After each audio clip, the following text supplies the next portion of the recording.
صلی اللہ علیہ وسلم نے ارشاد فرمایا کہ کوئی باپ اپنی اولاد، بلکہ اسی کے آخر میں سرکار نے فرمایا کہ کوئی باپ اپنی اولاد کے لیے کچھ چھوڑ کر جائے، یہ اس سے کہیں زیادہ بہتر ہے کہ انہیں اس حال میں چھوڑے کہ وہ کسی کے سامنے ہاتھ پھیلا رہے ہوں۔ تو یہ بڑی پیاری چیز ہے، اس لیے اس کا خیال رکھیے، اعتدال۔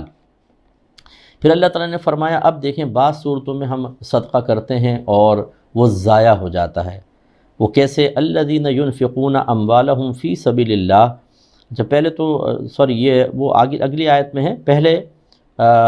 بلکہ وہ آیت چلے میں آپ کو عرض کر دیتا ہوں، وہ 164ویں آیت ہے، یا ایھا الذین آمنوا لا تبطلوا صدقاتکم بالمن والاذی، اے ایمان والو تم اپنے صدقات کو احسان جتا کر اور اذیت پہنچا کر ضائع نہ کرو۔ اس کا مطلب یہ ہوا جب ہم کسی کے ساتھ اچھا سلوک کرتے ہیں تو بس کرنے کے بعد اب پوری زندگی آپ کی زبان پر نہ آئے، ہم نے تمہارے بیٹے کو نوکری دلوائی تھی، میں نے اس کو کاروبار کروایا تھا، ہم نے تمہیں برے وقت میں مدد کی تھی، تمہاری تو بیٹی کا رشتہ ٹوٹ رہا تھا، ہم نے تمہیں پیسے دے کے شادی کروائی تھی، یہ مسجد ہم نے بنائی ہے، یہ دیواریں ہم نے کھڑی کی ہیں، قالین ہم نے بچھایا ہے، اور یہ مدرسہ ہمارے پیسوں سے چلتا رہا ہے۔ یہ چیزیں جب آپ کریں گے تو آپ کا ثواب گیا، اور نہ صرف ثواب گیا بلکہ میدان محشر میں اللہ نہ کرے ذلت، رسوائی، ندامت، پچھتاوا، سزا، عذاب۔ اس لیے ہمیشہ ذہن بنا کے رکھیں، اگر آپ کسی کو کچھ دیتے ہیں، کسی ادارے میں، کسی مسجد میں، کسی غریب کو دیتے ہیں، رشتہ دار کو دیتے ہیں، یہ اصل میں اسی کا تھا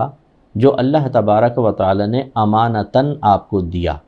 بس آپ نے امانتاً، آپ کے پاس تھا، آپ نے اس تک پہنچا دیا، تو آپ کا کوئی کمال نہیں ہے، یہ تو پھر بھی اللہ کا کمال ہے، یہ تو اللہ کا کرم ہے کہ آپ اسی کا دیا ہوا کسی کی امانت پہنچاتے ہیں اور اللہ تعالیٰ آپ کو بھی عطا فرما دیتا ہے۔ اب اس پہ ہم احسان جتا رہے ہوتے ہیں اور اذیت پہنچا رہے ہوتے ہیں، بعض اوقات تو یہ احسان صراحتاً، اور بعض اوقات جیسے بیٹھے ہیں وہ بھی بیٹھا ہوا ہے، ہاں بھائی لوگ تو لے کے بھول جاتے ہیں، اب بات ان سے کر رہے ہیں لیکن ان کو سنا رہے ہیں، اور وہ سامنے والا بھی جان رہا ہے کس کو سنا رہے ہیں، اس کا دل ٹوٹتا ہے، اس کو تکلیف ہوتی ہے۔ تو یہ اذیت پہنچانا، اور میں بڑی معذرت کے ساتھ عرض کر رہا ہوں، میری بہنیں جو ہیں اس سلسلے میں وہ بہت زیادہ خطرے میں ہیں، خدا را ایسا نہ کریں، آپ تباہ ہو جائیں گی، آپ کی قبر میں چیخیں سننے والا بھی کوئی نہیں ہوگا، ایسی حرکتیں نہ کیا کریں، اللہ کی بارگاہ میں توبہ کریں۔ اگر آپ نے کسی کو منہ بھر کے اس کو احسان جتایا تھا، یا ایسے ٹونٹنگ کر کے اور طنز مار کے اور اشارتاً کنایتاً کسی کے دل کے ٹکڑے کر دیے تھے، تو اللہ کی بارگاہ میں توبہ کریں، ایسا نہ کریں۔ چنانچہ اب اگر کوئی ایسا نہیں کرے بلکہ مال خرچ کر کے بس خاموش، اب کچھ وہ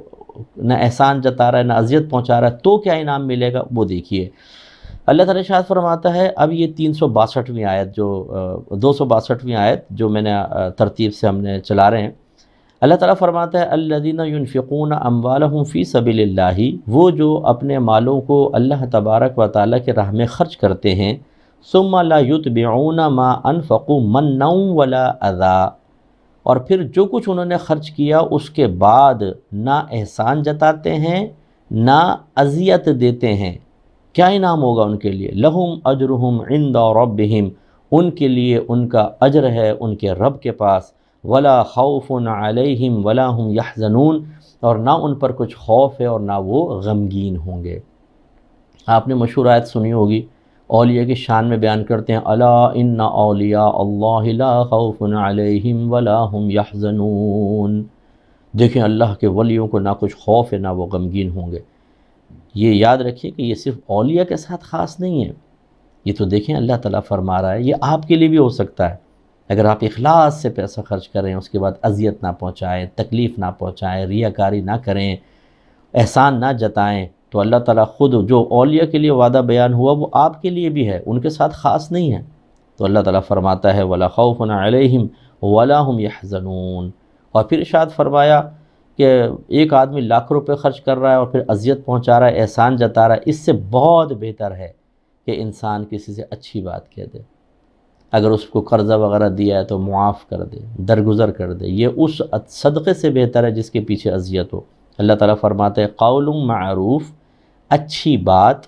و مغفرۃ، اور درگزر کرنا، معاف کر دینا، خیر من صدقۃ، ایسے صدقے سے بہتر ہے، یتبعها اذی، کہ جس کے بعد اذیت پہنچانا ہو۔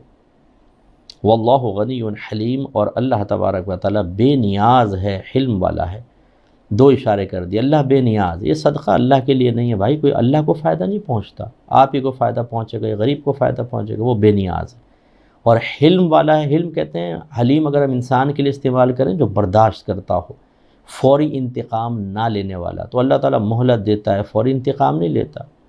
تو خلاصہ کلام یہ ہوا کہ اب اگر ہم چاہتے ہیں کہ ہم آخرت کے لیے بہت کچھ جمع کریں تو نمبر 1 رزق حلال کی پہچان پیدا کریں۔ اس کے لیے میری کتاب قرب الہی پڑھیں، یہ چیپٹر رزق حلال حرام کا بہترین چیپٹر ہے، بہت آپ کو معلومات حاصل ہوگی۔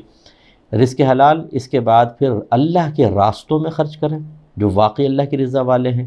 اس کے بعد دینے کے بعد نیکی بھول جائیں،